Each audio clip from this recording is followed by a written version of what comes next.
Tonight we have several individuals who are going to visit with you about their own career path. I want to also give you just some insight into what it's like working in their field, what they're doing.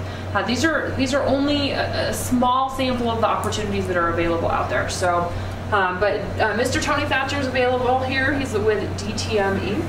Mr. Todd Kipfer is with the Big Sky Institute. Mr. Carl Berkland is here. He's an avalanche scientist with the USDA Forest Service.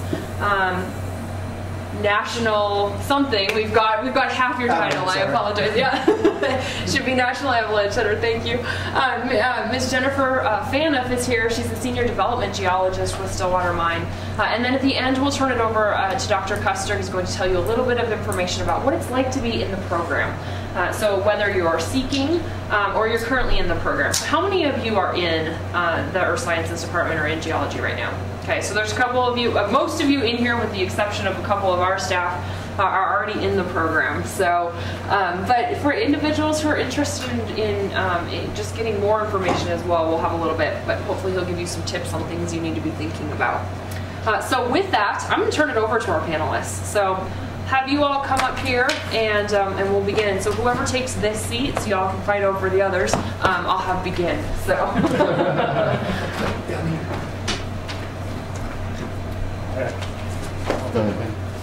All right. I can set the bar very low, and that way everybody else can jump over it.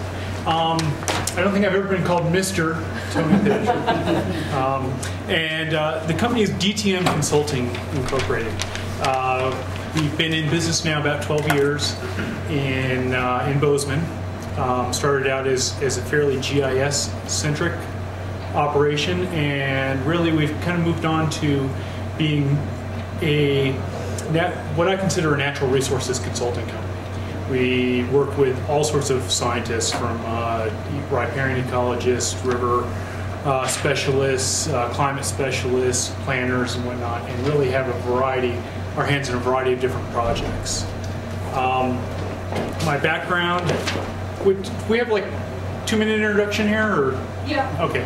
2.5. My background, I got my undergraduate degree from University of Colorado in Boulder in small group and interpersonal communication, so you don't have to start out in geography, and really was going to go into teaching, and ended up working at Jet Propulsion Laboratory for a couple of years on some GPS surveying experiments there, and really just discovered that this is the direction I want to go in, is the spatial sciences.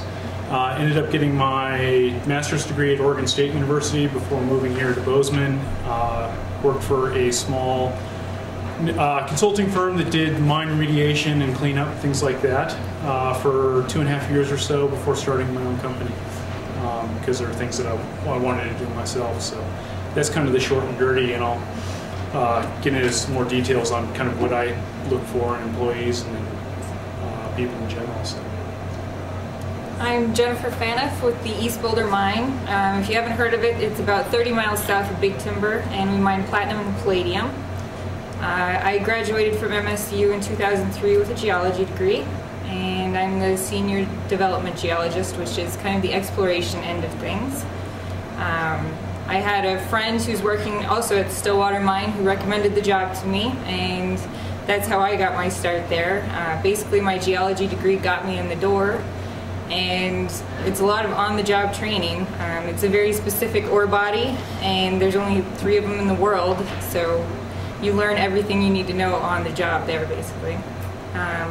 What I do is tell a diamond drill where to drill in areas that we have not yet mined, and they drill core and send it to the surface that I look at and look at the ore body and decide if it is worth mining. Basically, it's a data collection process that takes anywhere from 3 to 6 months for a single drill program. And once all the data is collected, I put that into a 3D modeling software called Vulcan. And that software calculates how many tons and ounces are available in reserve, which essentially tells people if the mine is going to be able to continue operating. So everyone's interested in that at the end of the year here. As far as what we look for, It's versatility. Right now, I think most places are running on bare bones staff, and pretty much everyone needs to be able to do all different jobs. So we have several departments there that I help with, survey, engineering, and then we have an environmental department that would probably be most geared towards geography. They deal with reclamation and surface water. So, let you be next.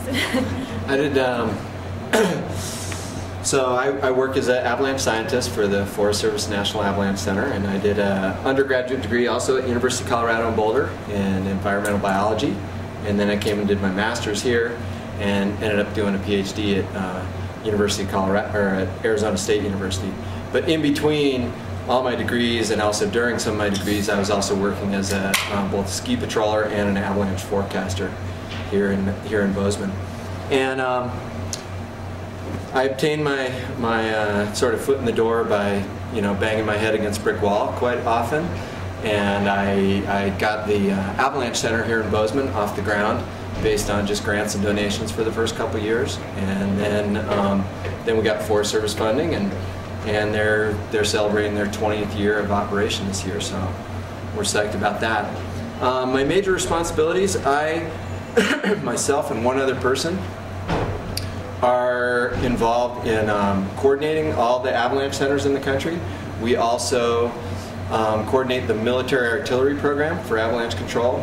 We're the main media point of contact for the Forest Service for anything avalanche related, and almost all the avalanche fatalities in the country happen on Forest Service land. Most of the ski areas are in Forest Service land, so especially like last year when we had avalanche fatalities happening within ski areas on Forest Service land, there was lots of media attention and things that went on with that. And I get to do sort of everything from dealing with revising the avalanche danger scale, which we're doing right now, to great days collecting data in the field and everything in between. So yeah, I think that's pretty good for an intro. I'm Todd Kipfer with the Big Sky Institute. The Big Sky Institute is an interdisciplinary science institute here at MSU. We facilitate research projects in Greater Yellowstone, bringing together researchers from different disciplines and also different agencies, the Park Service, the Forest Service, BLM, etc. We do a lot of science outreach. We make science information available to diverse audiences through websites, through programs that we run. We have an office in Big Sky. We have a partnership with the community. We do informatics. We collect science data from different groups and make that information available to others so that they may use it in the work that they do.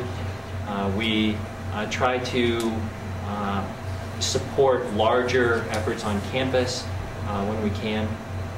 It's an interesting group. I went to the University of Colorado at Boulder as an undergraduate. I was a chemistry and math major, and I switched to geography because I took a geography class, and it was so much fun. It was taught by a physical climatologist. And I ended up becoming a conservation. I went here to Montana State University after that, and I got a master's here in geography. Ended up doing sort of forest dynamics type of work. I went to the Nature Conservancy in Colorado. I was a conservation planner. We designed nature preserves across the state. Went to City of Boulder Open Space and Mountain Parks program, and I managed a GIS group there. Also an inventory monitoring program. I did planning for them. Came back up here to Bozeman and worked with the Mountain Research Center and then the Big Sky Institute and did tree ring research. And we cored trees to build chronologies of past climate, to understand long-term climate in the region, as well as understand things like the dynamics of upper tree line. And since then, I've just continued at the Big Sky Institute in different capacities, and like Carl, I do probably a little bit of everything. And I think that's probably pretty common for geographers. Thank you very much. So with the time that we have remaining, we like to open it up to questions of you. So having heard from our panelists in terms of what they do on a daily basis, a little bit of their background, what are your questions? I'm going to have you, so I'll start with, I'm going to have you just describe a day in the life of. So when you get to work in the morning, what's a typical day like for you? should I jump in? Wherever. You know, for me, it could be anywhere. Since it's a small company, I've got 1 employee right now. We've been as high as 7.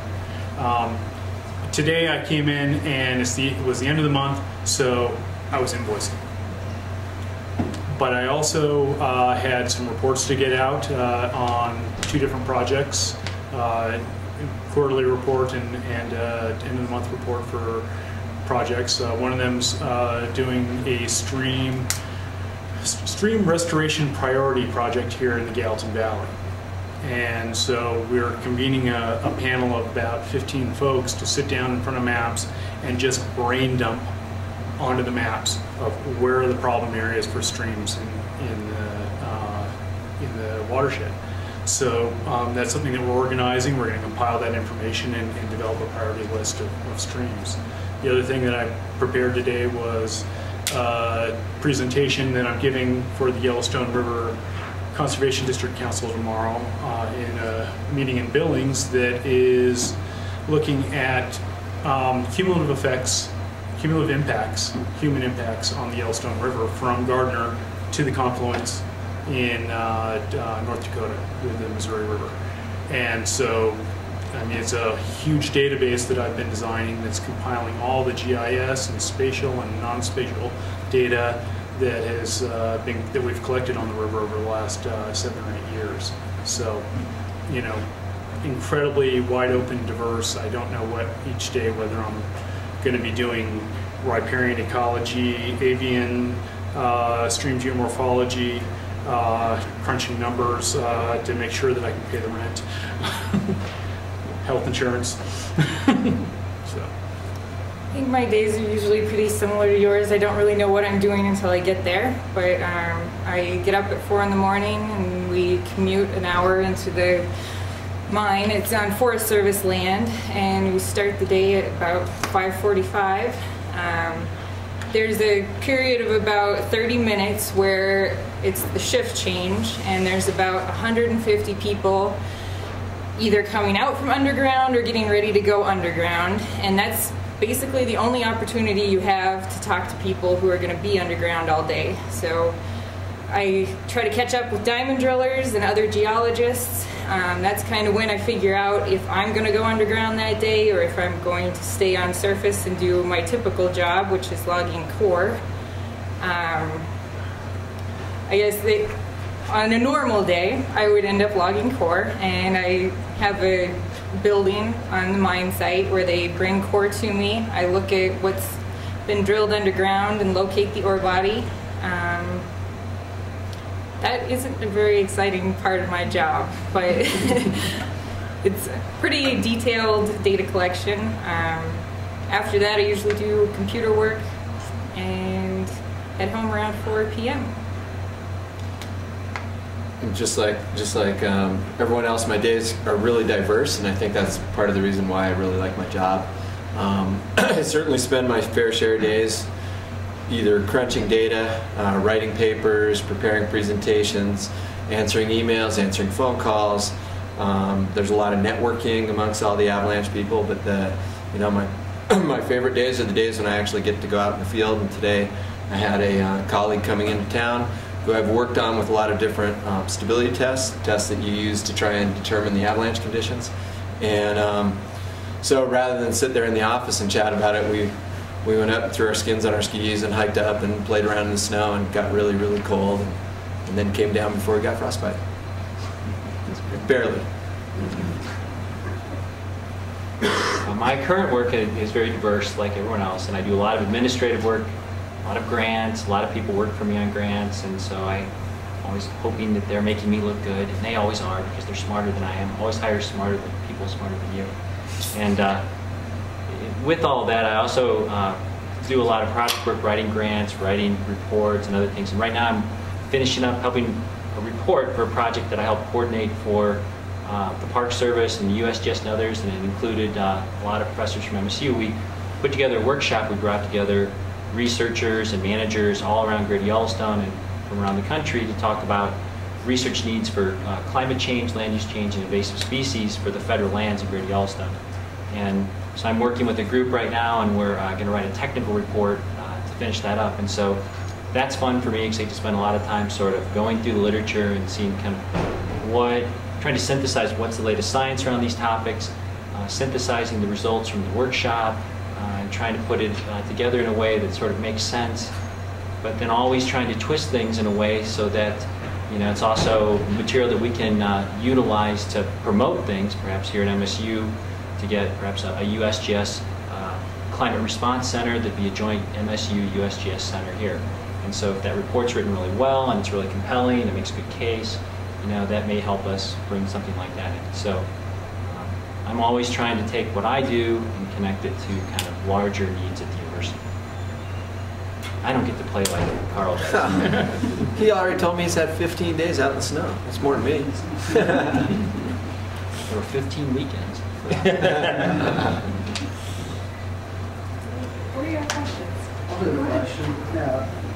What's the job market looking like for undergrads right now that haven't quite gotten to their grad stuff? What's the job market for getting your foot in the door, kind of getting started with the economy being crap and something like geography, which I think we've learned it's kind of like the sister science to everybody else, the communicator of sciences. What does that do to the job market for us? I'll jump in. Sure. As an employer, it's interesting. It's a really good question, and yeah, the job market is pretty lousy out there right now. Everybody's making do with less, and that's where really, I think geography is such an interesting degree if you can sell it, and it's up to you to sell it. It really is.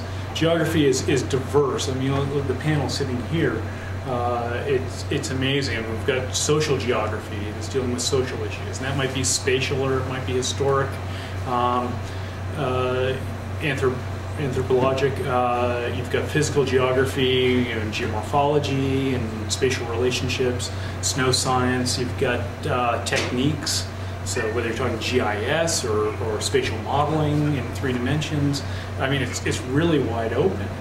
So I mean, as an employer myself, if I'm hiring right now, I mean, when I'm hiring whenever, I'm looking for somebody with a diverse skill set. I'm generally not looking for somebody who's, can click the buttons in ArcGIS or is a strict climatologist and can work in SAS, doing stats. Those aren't the things. I want somebody who's got a little bit of stats, a little bit of GIS, a little bit of physical sciences, but most critically, they've got to be able to communicate. They have to be able to verbally sit in front of me and look me in the eye, shake my hand, and not be fidgety, hand me a resume that's printed out on nice paper, follow up on that resume. So, I mean, the resume writing skills and the interviewing skills, workshops, take them, do them, follow up. And even if you don't get that job and you're still in town, go knock on the door again. Hand deliver the resume. Do not send it in. We look at the address. Oh, he lives 3 blocks away. I've hired several people who have just started a relationship with me over, it's taken 1.5 years for a job to come up for them. So it's building those relationships. So, but you got to sell yourself as more than just what's on the paper or what I'm looking for. So you'd all probably agree with that, communication skills. Muy buena. Yeah.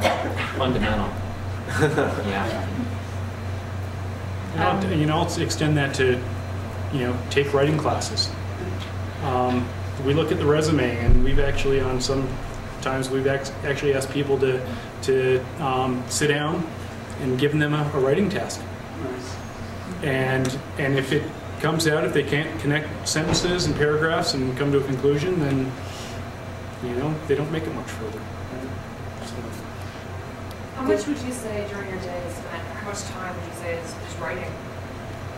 Is it in communicating? All day long. Yeah. 3/4 at least. Yeah. I mean, Yeah.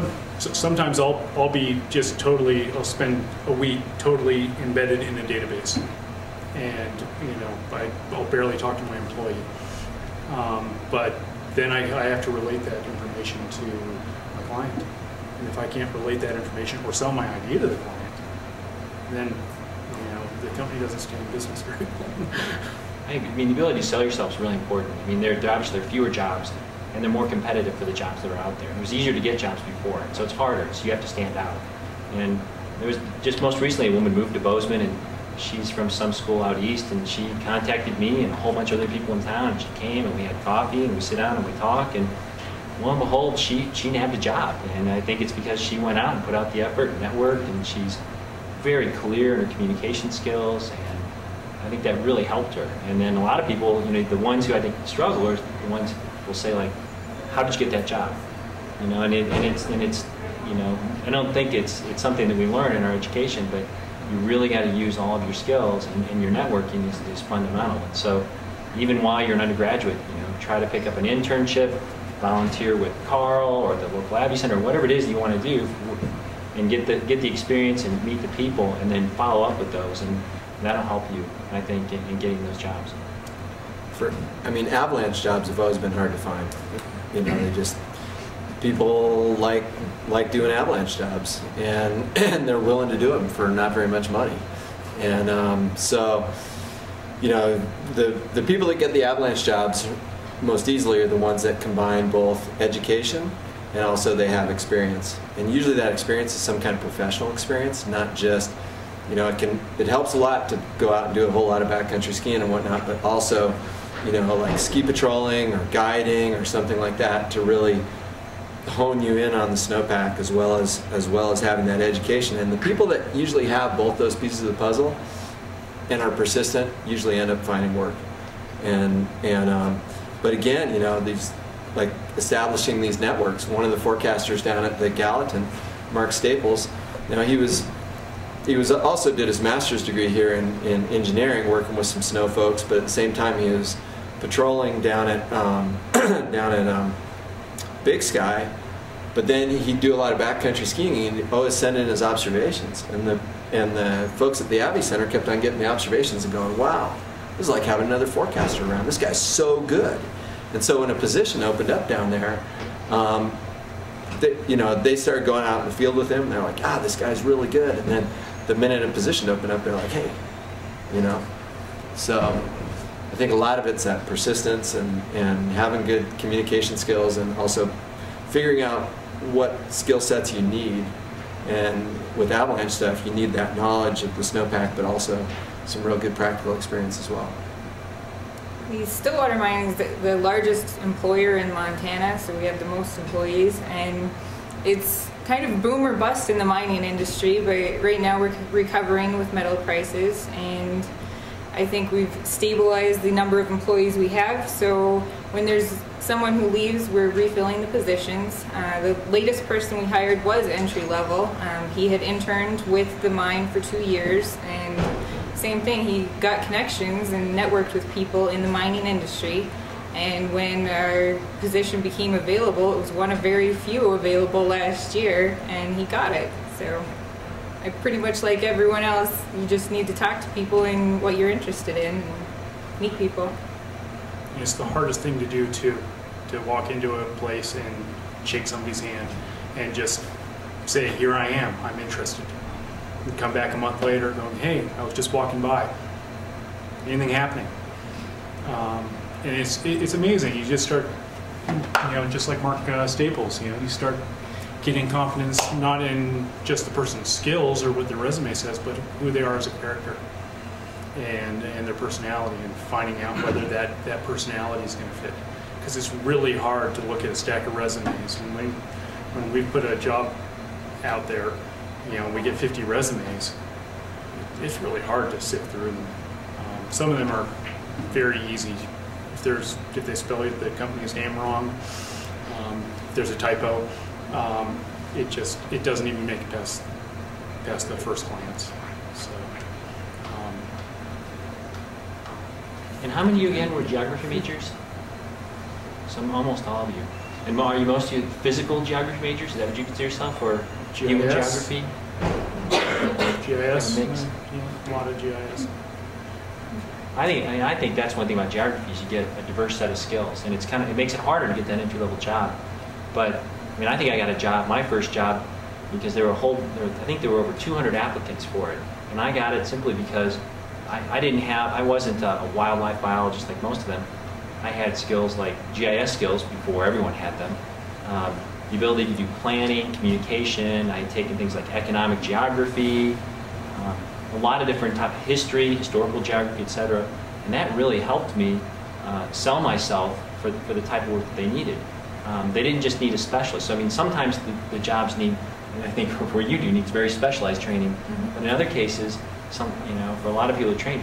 So diversify what you do, and don't be afraid of like economics, natural resources, which I think a lot of people are like. And most of the management and the policy decisions, etc., they aren't science driven. They're human political system driven. And so you get lucky if they get science informed. And so being able to understand, politics and communicating with people and things is really important. So geographers, I mean, I think if you sell yourself right, you can have a really interesting career. Yeah.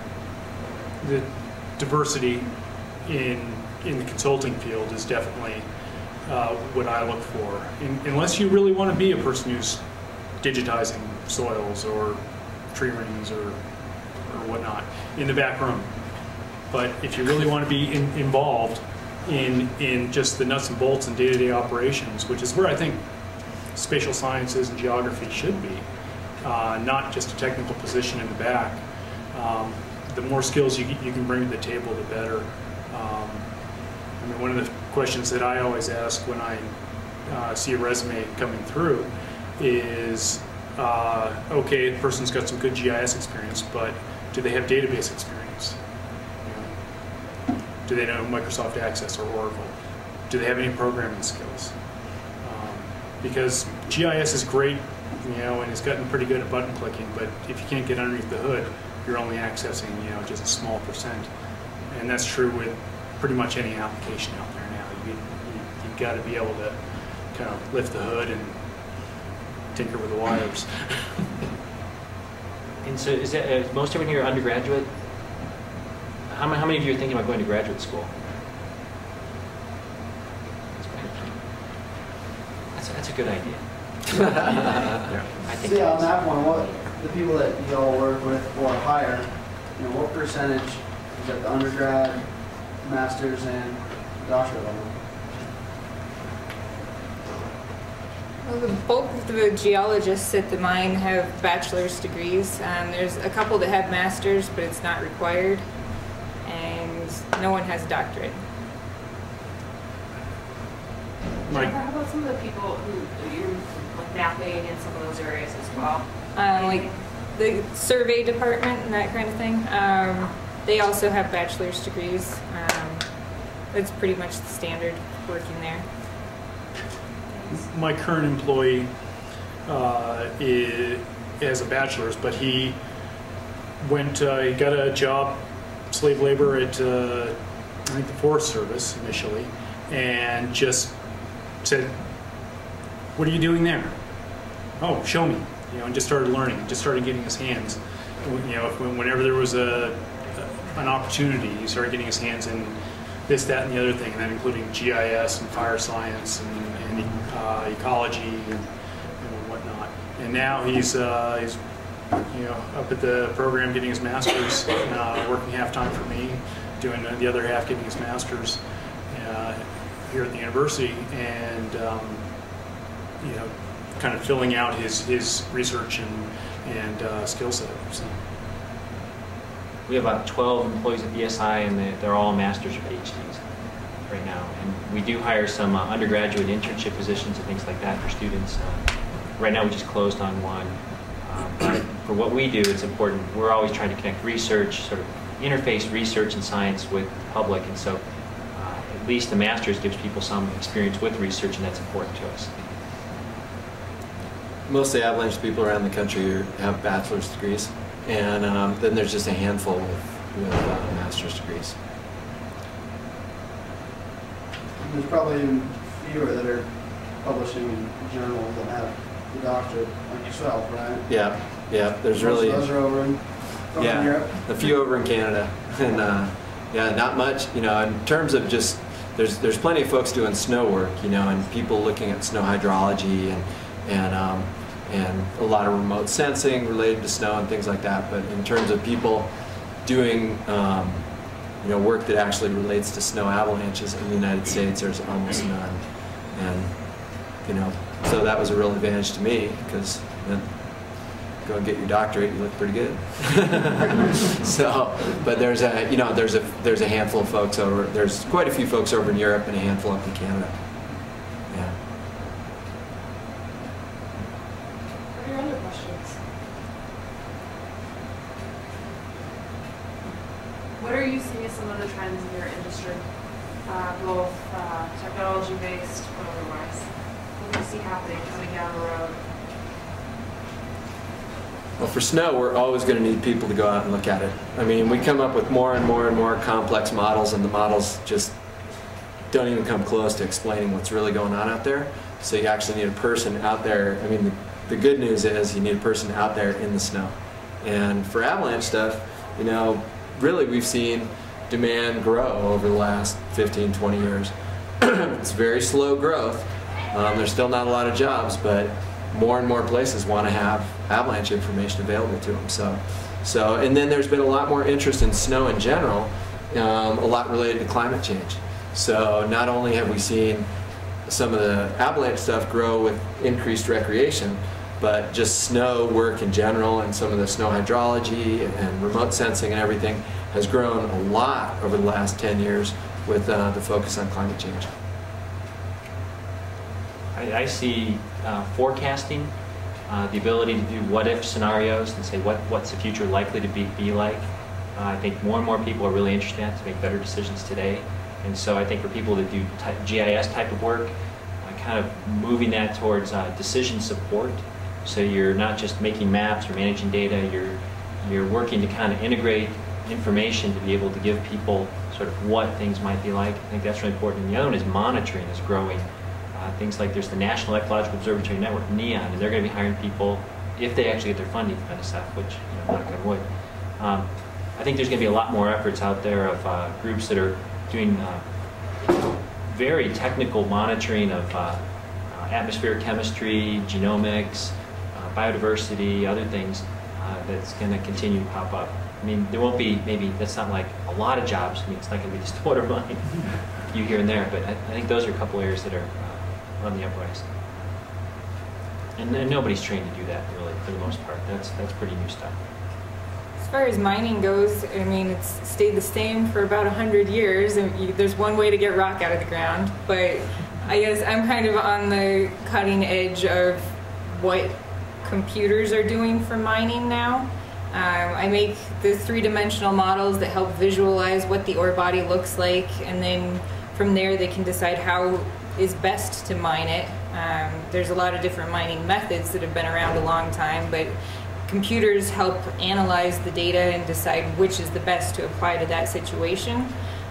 The Vulkan software is pretty similar to GIS, so I think any experience in 3 dimensions is definitely helpful in the mining industry.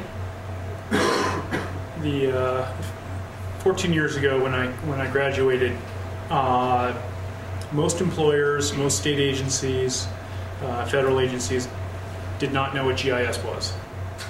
And now it is almost a requirement on every job that's out there, whether it be census, whether it be underground storage tank removal, whether it be whether you can put in a subdivision. There's going to be a GIS or a spatial science component to it. And that's just, it's become just standard part of our society now. Google Maps didn't exist 5 years ago. Now, when you do it on your iPhone.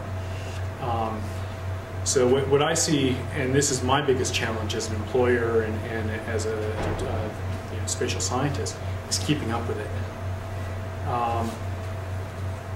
The applications are just exploding. The technology is just becoming layered and integrated, and you're accessing your application from your iPhone. Okay, well, does my client need that? I don't know. But certainly we can get a web app going for them. Well, which technology do I use? Do I use the ESRI technology? Do I use a free open source code? Do I use the Google Maps API or the Microsoft API? And it's just keeping up with it all, because they all have pros and cons. And that's really my challenge. It's just staying at least far enough ahead of the curve that I can have discussions with my clients and just present ideas to them. Thank you. So unfortunately, that's all the time we have for questions. So I want to say thank you to you as a panel. Ask if you would join me in just giving them a round of applause. Hopefully, if you don't mind, if at the end we'll open up if there are any questions, if students can follow up with you just as we're finished. If you have final questions, please feel free. Yeah, and along that line, my office is just downtown. I am always willing to sit down with anybody and chat. It's something that I always make time to do. I'm always amazed at how few people actually knock on my door. Because we've got a pretty big program here that spans not just sort of the Earth Sciences department, but several other departments here. And it's just amazing how few people knock on the door or even call. So thank you. Come on down. Thanks. Just give me a heads up. Excellent, thank you. I'm going to turn it over to Dr. Kessler now, so I'll invite you up if you can join us, and we'll share a little bit of information about the program. So you've heard quite a bit, and I think really what you're here for is the panel, so I'm trying to do this quickly, but Earth Sciences, Mountains, and Mines, and I'm going to try to flash through these pretty quick. So the department has 212 undergraduate majors, 34 Master of Science, 12 PhDs, 13 faculty, 3 research faculty, and 2 administrative assistants. And we have 44 geography undergraduates that are in physical and human cultural. It's occurred to me that maybe we should split those out and find out how many are in each. We have 22 in GIS and planning.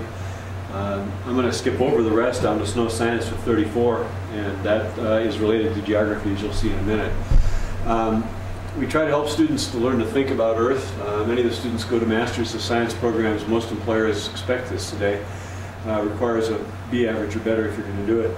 If you're going to do a PhD, you probably need it mostly for research jobs and university teaching. You're probably not going to need it for much of anything else. I think it's important to think about when you want to stop and why. I think that's an important thing. Some students get jobs after Bachelor of Science, and you've seen some examples today. They may be outside the area that they're trained in, and you should pursue what excites you. One of the things that I think is really important for students to do is do something that turns you on. Because if you're fired up about it, you're going to be willing to work at it. And if you really are not fired up about it, and you're there because you're going to want to get money, I'm sorry, it's really hard to keep that up for very long. So do something you like. Next slide. Geography is where things are on the Earth, why things are where they are, how places differ, and how people interact with their environment. Physical patterns and physical features on Earth, geology, soil, landforms, climate, water, vegetation, mountains, human and spatial aspects, historical, cultural, planning, urban, transportation, economic, and regional geography, the science of place and space. So, next slide. I'm going to focus on geography here, but the general geographic focus with an opportunity to specialize through emphases in human and physical. And jobs are in this, jobs in this. So this is just a GIS thing here with fragmented forest patches in Maryland. GIS is one of the areas you can work in. You can work for the State Department in tourism, economic analysis, transportation planning, urban and regional planning, marketing, international business planning, GIS, remote sensing, climate analysis. Actually, you can do stuff in soils, forest planning. I mean, there's just all kinds of stuff that you can do in the geographic area. I think one of the things that I find interesting about geographers, they really know a lot about a lot of different things, and that makes them very powerful. On the other hand, it can make them relatively weak if they don't figure out how to put all that stuff together. It requires a lot of integrative thinking, and so it's one of those areas where you can get yourself underwhelmed as well as overwhelmed. And you can't do all of these things, so you're going to have to probably focus on some. But as Tony mentioned, you got to have some background in many of these areas, because if you don't, you're not as desirable typically as an employee, because the companies are working in many different areas. Next slide. The curriculum. You're going to be doing some physical geography, some physical geology, world, regional, human statistics, about a year, GIS, 6 electives, and some geographic thought capstone. I have the 2010, 2012 planned curriculum. If you're curious what we're thinking about, they haven't been approved yet, so I don't want to tell you that it's the truth. And then we have the ones for 2008 to 2010 curriculum if you're interested. Next slide. Geographic Information Science Planning option is a geographic program focused on planning and GIS. Urban, regional, tourism, and recreation uses GIS and remote sensing tools, tries to integrate those. There are a sequence of courses, and they help with, I think, integrating spatial information and three-dimensional information, actually. And I guess I would say some of this, correct me if I'm wrong, but some of this spatial 3D stuff gets pretty damn hairy, because it turns out that you're looking at, actually, I don't know if you're aware of this, some of you are aware of the statistical technique of kriging. It was actually developed for mining. Mining was the place that it began in. It was actually invented for mining. And it's used for a whole host of other things at this point.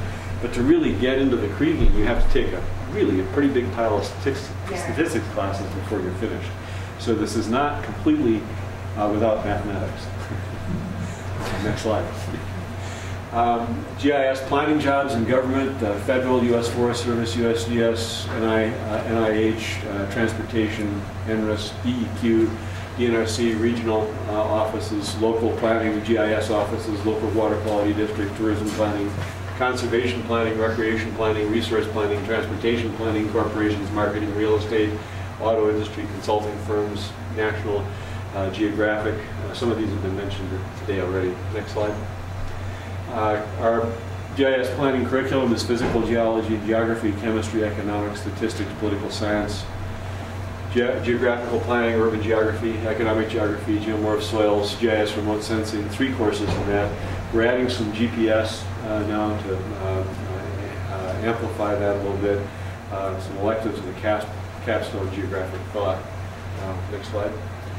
Snow Science option actually has a geographic component to it, so I thought I'd mention it, particularly because we have a GIS scientist here tonight, and I think that's a good thing to think about. Next slide. You can get jobs as ski patrol, avalanche center, forecaster, with feds using through the U.S. Forest Service, national. We actually have people that work for the Forest Service as hydrologists and other people that do that kind of work that's related to snow, because snow is producing water in the watersheds and so forth.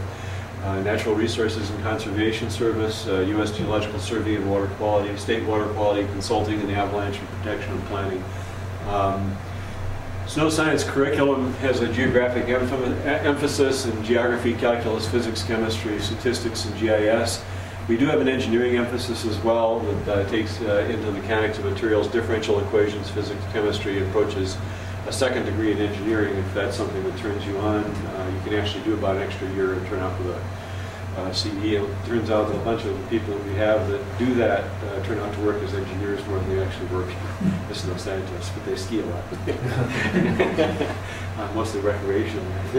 And then planning and snow statistics. So we're going to develop, we hope, a snow statistics option in addition to the geographic, engineering, and the snow statistics option.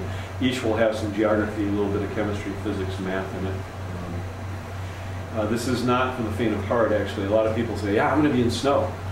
I'm going to be I'm going to ski a lot. You may ski a lot, but as a matter of fact, you spend a lot of time in the office communicating and writing papers and doing a variety of other things. And we want to prepare you to be able to read the literature, which means some calculus, and it means some chemistry, and it means some statistics, and it means some geography.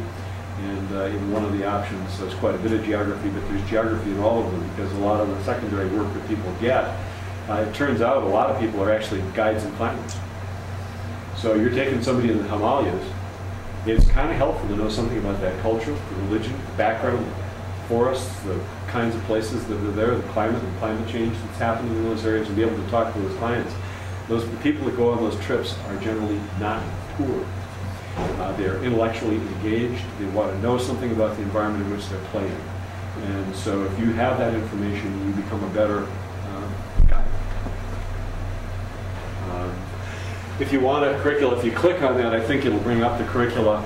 I'm not sure that it will do it with, we'll probably have to shell out of that. Yeah, but you can go to the Department of Earth Sciences webpage, and we have there the programs and options, and you can click on the options. I've got options here, and I should button my web. You probably have questions and have other places to go.